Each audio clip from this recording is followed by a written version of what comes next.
सुनीता महंत। अब आप मन देखा था छत्तीसगढ़ के लोकप्रिय यूट्यूब चैनल सीजी पंचायत में छत्तीसगढ़ में सबो जगह के समाचार छत्तीसगढ़ ही बोली में। तो अब शुरुआत करो आज के प्रमुख समाचार ले।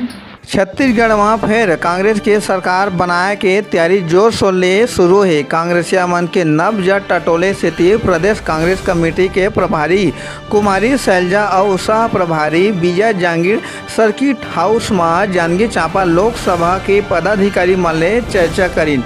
बिलाईगढ़, कसडोल, चंद्रपुर, जैजैपुर, पामगढ़, अकलतरा और जांजगीर चांपा विधानसभा के पदाधिकारी मन ले चर्चा करीन।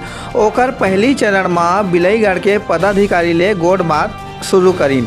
कुमारी शैलजा पत्रकार मन ले चर्चा करत बैठक ला अहम बताइन और आगामी विधानसभा चुनाव से पदाधिकारी मन के का तैयारी है और राज्य सरकार के कार्य प्रणाली ला लेके 1-to-1 चर्चा करीन। आवेदन ला जिला और प्रदेश कांग्रेस कमेटी ला भेजे जाही और आवेदन ले प्रत्याशी चयन हुई। कुमारी शैलजा के स्वागत में विधानसभा अध्यक्ष चरणदास महंत और प्रभारी मंत्री जय सिंह अग्रवाल पहुँचे। सीजी पंचायत न्यूज ले जय ठाकुर, जिला जांजगीर।